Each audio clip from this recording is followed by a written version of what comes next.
going to deliver lectures, actually it's not the lecture that cover the whole semester. It's just a lecture to spark the issues. Yeah? We're going to discuss the issues. Why it's very important is that because now you know the importance of the subjects. Yeah? Okay. If we're looking at some of the lectures, kalau the message that we are trying to deliver today is that when we talk about Islamic architecture, sometimes it was related with some forms, some form and features, and those features, those images, sometimes is number one. It's a wasteful image, ethnocentric. Wasteful tau ya, dia membazir. Yang kedua dia referring to certain ethnic sahaja. Selalu go to the Arabics, to the Middle East image. Lepas tu feudalistic ya, feudalistic maknanya dia those kind of architecture used to be propagated by the kings, by the sultan, king dan sebagainya. And unfriendly, backward, etc. Okay. Jadi today I'm going to describe you different type of architectures lah that we can bring us different directions. Sebagai contoh yang ini ya, buka bangunan ini, kita sama-sama kita tengok. Kalau kita when we talk about Islamic architectures, we are discussing it as what? Dia kena Arabic. It must be Middle East reference, ornamentals, those kind of ornamental dan sebagainya. Okay. How about this one? The next one, the use of domes, masonries, fans. Because this is the image that people always relate an Islamic architecture with. Okay. Taj Mahal. Some of you have known Taj Mahal is not a mosque. There's a mosque beside it, but it's not. But the Taj Mahal itself is a tomb. It's a tomb for the wife of sajd. So it's a mosque. It's not a mosque. If you look at the scale, this is the scale of the people. This is the gate. Nampak yang ni? This is the person of people. So if you compare to the scale of the building was very huge. I was asking the question, what do you think about this? What do you think about this type of architecture? Or maybe this type of architecture? Or maybe this kind of architecture? So, what's your opinion? It's a different type of architecture, kan? This is some, saya repeat balik ya. This kind of architecture, yang ini, this one. So it shows a different image compared to the previous. So today's lecture we're going to discuss whether these two type of image representing things called Islamic architecture. Jadi hari ini we're going to discuss the definition of what is actually an Islamic architecture. What's the definition of it? Okay, I'm going to give you some issues related with Islamic architectures. One, we call it historiographies. Second one, they call it the ideas of architectures. What does architecture mean? The third one will be religious architecture, the idea of civilization.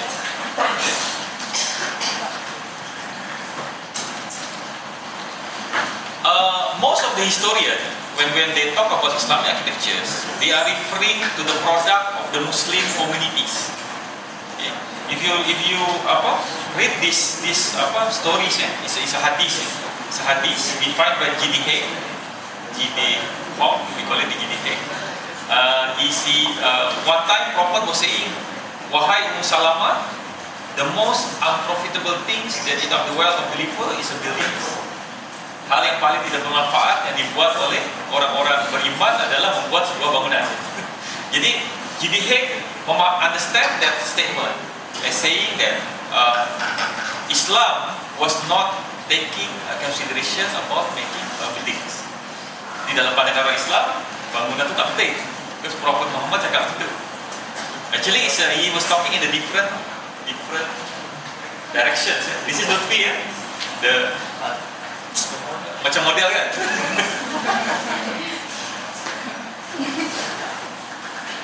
So sometimes when we talk about histories, as David Watkin was saying, histories was defined by the historian.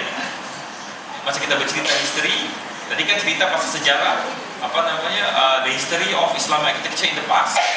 So the historian itself have their own agendas. Like this one, David Watkin was saying that sometimes history they reveal or they conceal the acts. Macam ada kapak kalau dia bawa kapak, dia tunjuk kapak tu, sama dia sembunyikan. Ikut kepentingan dia. When they need it, they will show it. When they don't need it, they keep it. This what happened during the Gothic architectures. If you read some writings on Gothic architectures, some historians were showing in a different way, some historians showing in a different way, in the other ways. For example, some Western historian describing Gothic architecture as the best examples of the Christian architecture. But some will do it in other ways lah, based on the political and religious. So historians, they have their own agendas lah of their things. Okay. Architecture itself, mungkin yang daripada fakulti lain tak pernah belajar architecture kan. If you read Nicolaus Persner's opinions, he said that cathedral is an architecture, garage is a shelters. Jadi kalau tempat tak kereta itu bukan architecture, kalau cathedral that's architecture. So that's why if you referring to the Islamic architecture historian, some people are defining Islamic architecture, they referring to the building yang hebat-hebat lah, yang besar-besar, yang cantik-cantik, the beautiful buildings like Alhambra, like Taj Mahal. So they are not referring to the normal buildings, rumah Prophet's house, Prophet's mosque at the early stage. Those are the things yang most of historians will say is not an architecture, and at the end it's not an Islamic architecture because of that, because they are referring to the definition of architecture. Yeah, this is another issues. So that's why if you refer to Creswell in 1958, Arabia and the rise of Islam does not appear to have possessed antiquity of the name of architecture, because he referring to the forms of cathedral. Jadi architectures of the Prophet Muhammad and the companion is not worthy in the name of architecture. Yang macam ni, such was the house of leader of community at Madinah, which is the Prophet Muhammad. Not the Muslims. It was entirely without architectural ambitions. Jadi dia bukan Islamic architecture. And also there's an issues of house for worship, rumah Tuhan. Dalam bahasa Melayu disebut rumah Tuhan. Jadi kalau kita tengok kat sini, ni patung Zeus kan? Ni manusia dia patungnya besar. Only Arab people who portray the God as a small thing, dia makan kan? Kalau tahu kan misalnya kan? In Arab people, in our communities, during the before the Islam, they will make a god from the bread. I think I don't know about it. From bread. When they travel, they will eat the bread. Other civilizations, they portray the gods as a big things. Itu sebab patungnya besar. Kalau tak besar, dia bukan Tuhan lah. Okay, jelas ya? So during the Romans and Greeks time, they build up a big statues.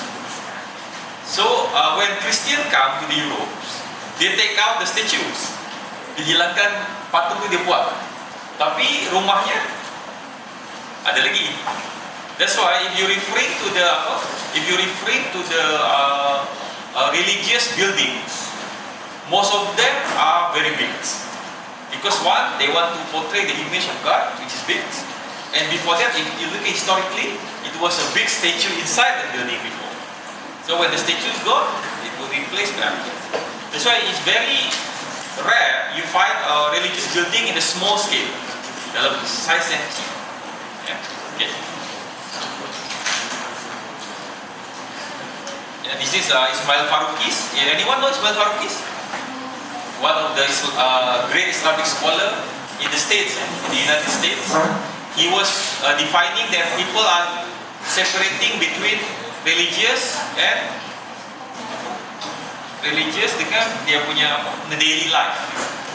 So ada secular, ada religious. Because in the Western times, they are separating between religious dengan kehidupan harian dia. Okay. If you look at the definition of the architects on the mosque, definition Jimmy Lim, one of the prominent architect in Malaysia, when he wrote a definition of mosque in majalah architect tahun 90, what mosque, temple actually is a place where we try to elevate spiritually with God.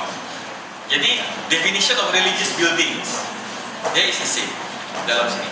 Nanti kita akan cerita lah dalam along the lectures, I will explain to you what is actually a mosque in the different ways. Okay, boleh ya? Any questions? Ada apa soalan? Saya terlalu laju ke? Terlalu cepat ke? Tak faham ke? Ada soalan? Any questions? Ya, kita dah pernah tengok dah sebenarnya. Ya. Some of them already see it. So, any questions? Before we go further. Okay, let's talk about the definition of Islamic architectures. If you referring to Syed Hussein Nasser in his books, Islamic art and spiritual peace, the art of Islam is Islamic art, not because it was created by Muslim, but because it is issued forth from the Islamic revelation as to the divine law and the law. Faham tak maksudnya? Jadi, one type of art become an Islamic art, not because it was created by Muslim, but it was following the values of Islam. Dia bagi the crystallized in the world form. Islamic architectures, kalau kita refer to definition of Hamid Khan Mumtaz, Islam, pertanyaan Islam, Muslim to the people of Islam, Islamic architecture will apply to building inspired by Islamic religious thought and practice and intended to serve an Islamic religious purpose. Whereas Muslim architecture will be the more appropriate term applicable to a building associated with Muslim as the people of people. Jelas ya?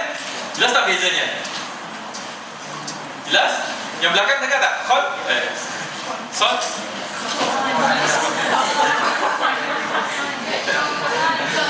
Son? Khol? Jelas ya? Jelas tak bezanya? Jadi, apa namanya? That's why some of the great mosques, masjid yang hebat-hebat besar-besar, is not, some of them was not designed by the Muslim. Kalau you referring to the masjid terbesar di Indonesia, Masjid Istiqlal, Masjid Istiqlal was designed by Christian Frederick Silaban, one of the Soeharto's architects, Soekarno's architects. In Malaysia, you have Aspa Mosque, Aspa in Pahang, a series of mosques designed by Jimmy Lim. Jadi ada banyak. If you referring to masjid, Masjid Damascus, the traditional Masjid Damascus, previously it was a mosque, transfer into masjid. Same thing with Hagia Sophia and different type of things. So that's why it must be very clear the separation between Islamic architectures and Muslim architectures. Jelas ya? So your definition should be very clear lah by now. Okay, saya bagi contoh sedikit. Nanti sama kita tengok ya. Okay, this is Rabbi Ibrahim bin Ezra dengan priest dekat Egypt. Rabbi ni is a Jewish scholar, Jews punya ulama. Ya, kalau yang ini ni, kalau datang sini jadi imam because of the clothes. Ya. Yang ini, this is the priest dengan saint in the Egyptian revolution. Of course, you can see the Coptic Bibles and the Mamluk Quran, the ornaments, buildings.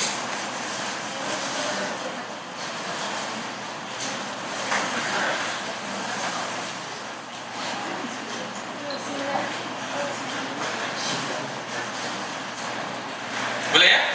So the features or the forms is actually coming from the culture. Kita tahu daripada budaya dia. Kalau kita tengok ni kan, ya, dia punya ukiran tepi tu kan, dia punya apa? In Egypt, those are the geometrical forms that people are using. Reasons lah why we have it in the big mosque dan sebagainya. This is a sample of Ziyad. Ziyad, one of the governor in Islam. You see the potential of mosque in Iraq. You have a big mosque. Same thing in Aceh. If you see in Aceh during the Dutch time, the Dutch they build up the masjid Baitur Rahman. One big mosque, kalau you type masjid di Aceh di Google, you akan nampak satu masjid besar. The masjid was constructed by the Dutch. Why? The reason is that because they want to conquer the power. So semakin besar masjid, semakin besar power dia. So every masjid have their own imams kan? Ada imam, ada kariah dia, ada tentera dia. During Aceh time, they have their own soldier and their own ulama. So if the Dutch can build a big one, they can conquer the other. And after that, they burn the old one. Yang masjid bandar yang asli, yang original tu dibakar. So that after that, they have the one and only conquer mosque. So now we respect it as a heritage in Aceh, but that was the history behind it. Okay. So when we interpret an Islamic architectures, we will see the historiography issues, the idea of architectures, the idea of religious architecture, the idea of civilizations. Those are the components that we can be considered. Is there a difference between mosque and masjid? It's different terms. Mosque in English. Masjid is But the functions are similar. The function is similar. They are the one called Islamic Center. Now they have Islamic Center. Islamic Center means it's not only about praying. You see, I think on the next lecture I will give you what is the historicals, what is the definitions, and what is the real meaning of mosque on the next lectures. So keep in touch. I will answer that question later. So when we talk about mosque, so this lecture was first time delivered in 2006. 2005-2006 to the mayor of Padang, Sumatera Barat in Padang, when they have a Padang competition mosque. If you browse in Google, ada Google kan? Type Padang's mosque, Padang's new mosque. Ada? Internet ada? Tengok. The one with them? Yes, the one with that one. That was the winner scheme lah. When they want to start the competitions, they invite me and Professor Tajuddin to give lectures before the competition. This is the lectures lah. So during that time we have some ulama there, alim ulama there. They giving some opinions and they are referring. That was the winning scheme lah. So maybe next time, if got time, I will show you the other scheme. So yang itu yang paling progresif lah. Some others you still using dome. That's why you see the mosque is different. Dia tak ada dome, dia tak ada minaret. Tapi dia pakai Padang punya traditional architectures. So as I said before, if we define it in the different ways, it will come into different type of buildings. Ini yang saya tunjuk. Ini exercise. We will have this exercise in this class at the end of the semesters. This is UTM punya student. I think I show to some of them. UTM students tahun 3. So saya bagi lecture on masjid. So redesign the mosque. So dia datang dengan design yang tak pernah tengok lah sekarang. You can break up the mass. You can have a full natural ventilation there. Ada pernah tengok masjid dulu?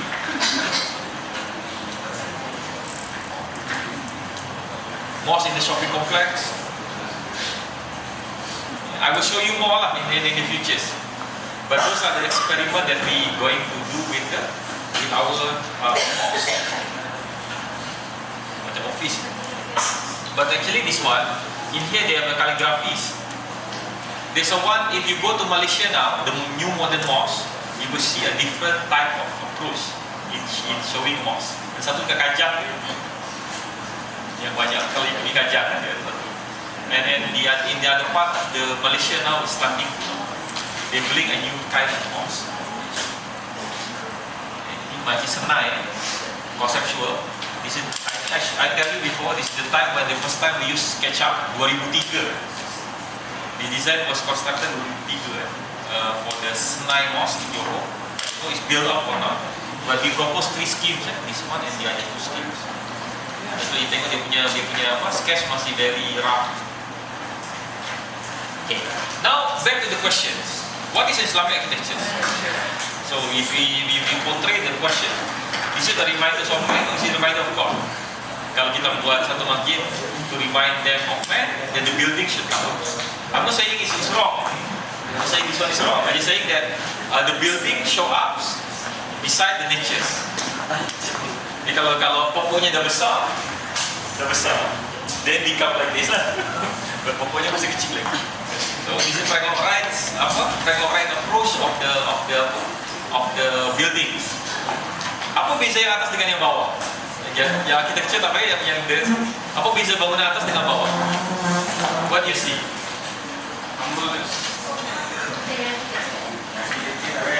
Yang ini. Siapa boleh bagi pendapat? Apa beza bangunan atas dengan bawah?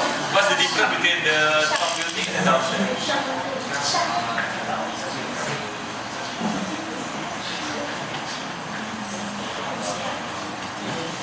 Apa bezanya?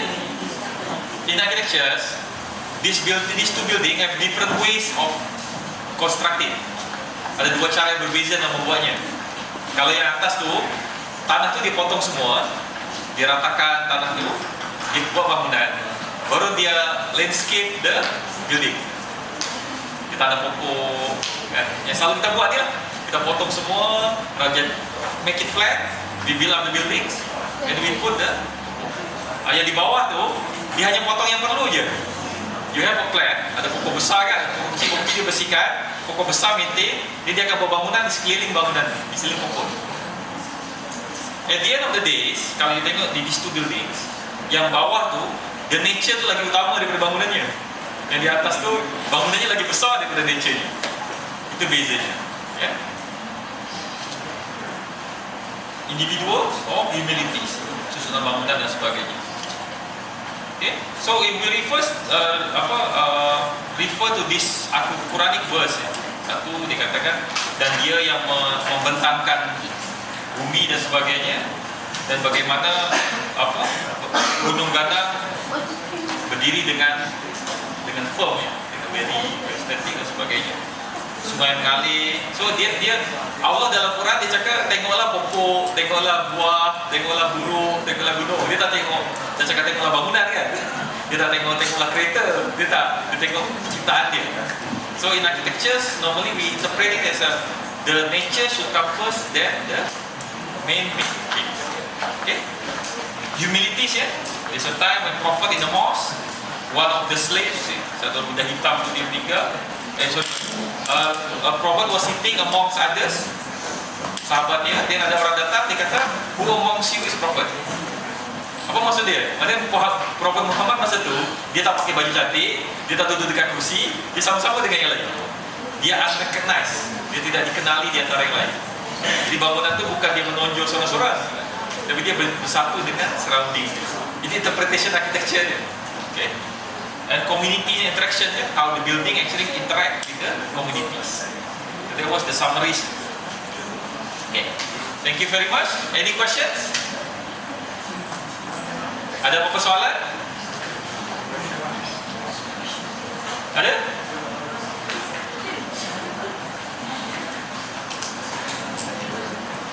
Ada?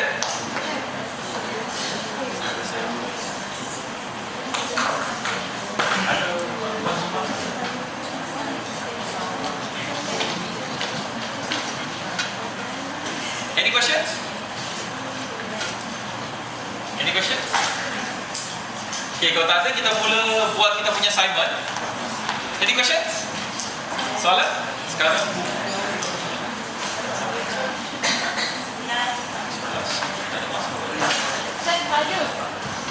Since most architects understand the value of nature, how come there's still a lot that previous time they make buildings that are still grand and still ignoring the nature surrounding it?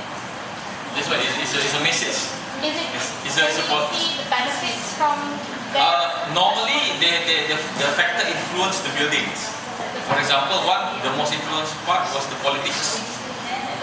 If you referring to the Versailles by the King Louis in France, they will design the building directly to his bed, katil tidur dia. Yeah.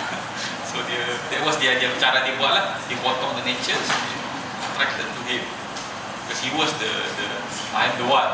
You should respect me, I'm the king. So, that was the language dia lah. So like the Taj Mahal is also the same. The front entrance was built by British untuk enhance the original entrance of the Taj Mahal was from the river. Actually, they plan to have two Taj Mahal, satu putih, satu hitam. The black one is halfway, right? They already make it halfway, then the son anak dia dah buat satu pun dah mahal, banyak orang mati kan.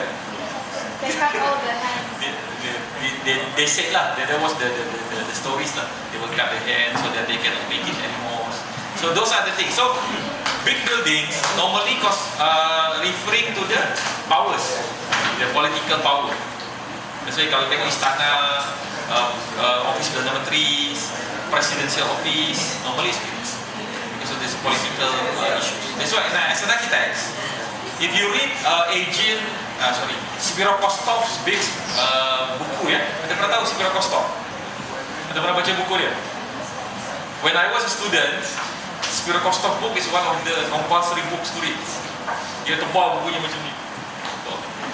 So kalau nak baca tu dengan baik sana, saya baca sampai 2-3 bab masih tidur. Baca satu bab lagi tidur.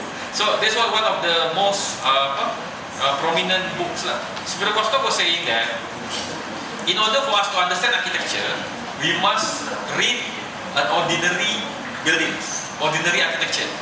Kita kena read ordinary building. Macam kalau orang duduk rumah kan, kalau we want to understand Malay architecture, we must read the traditional Malay architecture. Orang duduk, not the palace. Kerana palace dia besar. Dia kata not even the mosque. Kerana mosque tu dia orang ni kan, orang mosque yang besar tu orang pakai, tapi kena surau, solat. Then we understand what type of architecture that people actually using. There was Spiro Kostov. So yes, it's true that in the past people have developed a very big buildings for different reasons. Most of it is because of religious and politics. Antara dua itu sebab yang paling utama. Maybe some others reason we can define it one by one. Okay, I will answer that in the future. Okay, kita tengok assignment 1 dengan 2. Kita akan hari ini kita akan work on assignment 1 dengan 2 sekali dalam berapa 2 jam setengah ya. 2 jam lebih sikit. Within these 2 hours, we're going to work on these 2 assignments sekali. So hopefully you can start working. Okay, assignment 1 is about traditional mosque in the world. Yeah. Assignment 2 is about contemporary mosque in the world. Jadi dua-dua sama. Dua-dua cara kerjanya sama, buatnya pun sama. Okay. Yang lain boleh baca. Yang penting yang ini. Oh sorry, this is not the last, the final one.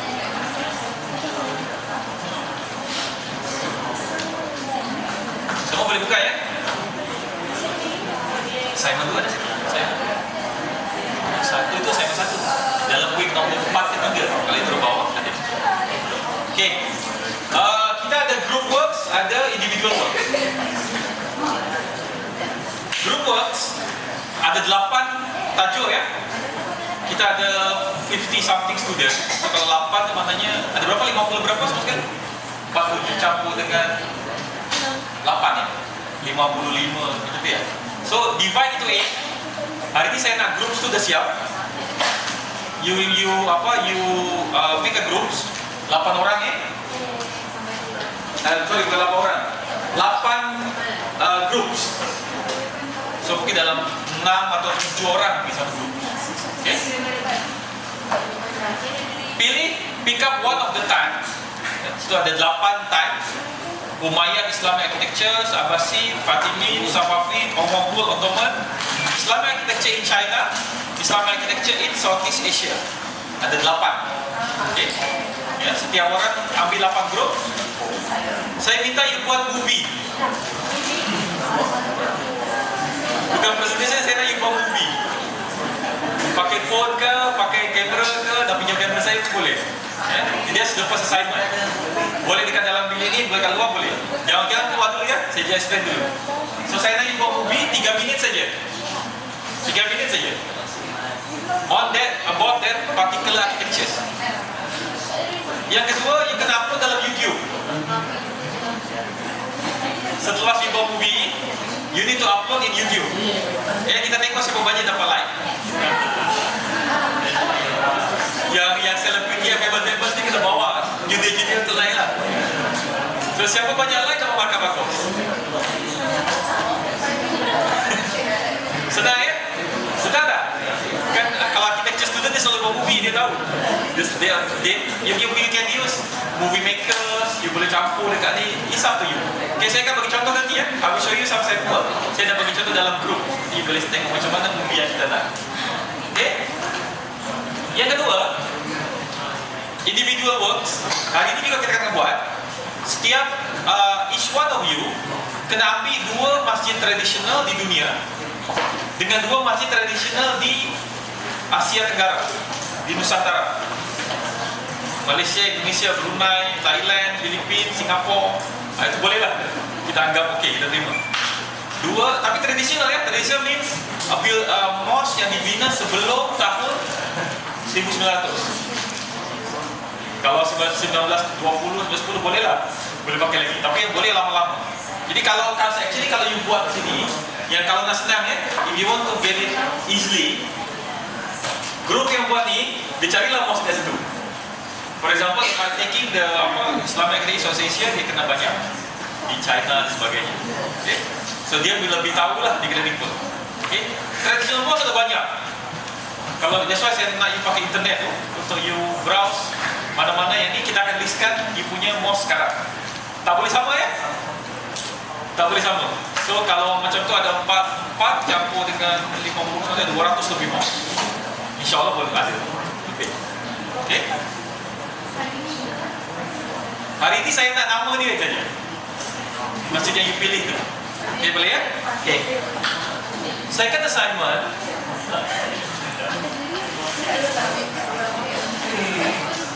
Second assignment sama juga. Kalau you tengok second assignment, basically this one the same. Yang pertama, saya nak group, 7 group. 1, 2, 3, 4, 5. Contemporary architecture ya, bukan traditional architecture. In Middle East, Asia, Europe, Amerika, Australia, Afrika dan sebagainya. Okay, sama. Lepas tu, after you pilih the mosque,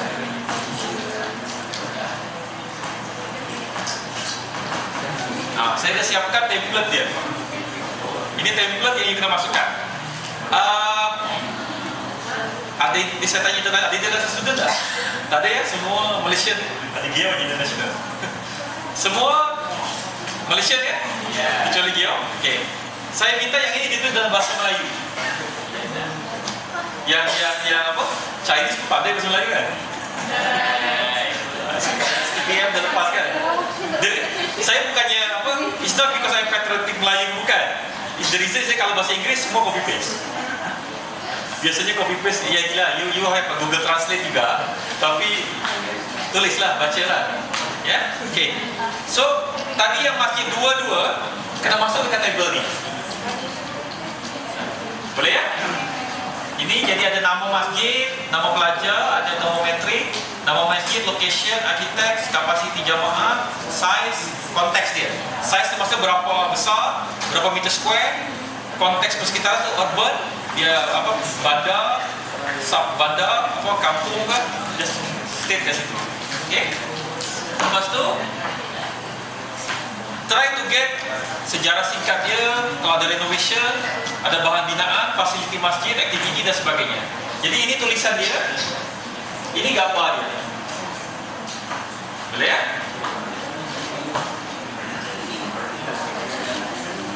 Ini bagian fasad luar adalah. Okey, assignment ni kita nak siapkan sebelum minggu ke-8. Jadi kita ada 8 minggu dah buat. Lama lah. So kalau makin cepat kita buat, makin cepatlah kita boleh habiskan semester ni. Ya. Okey. Ada soalan tak? Jadi semua format dengan tu semua ada dekat ni.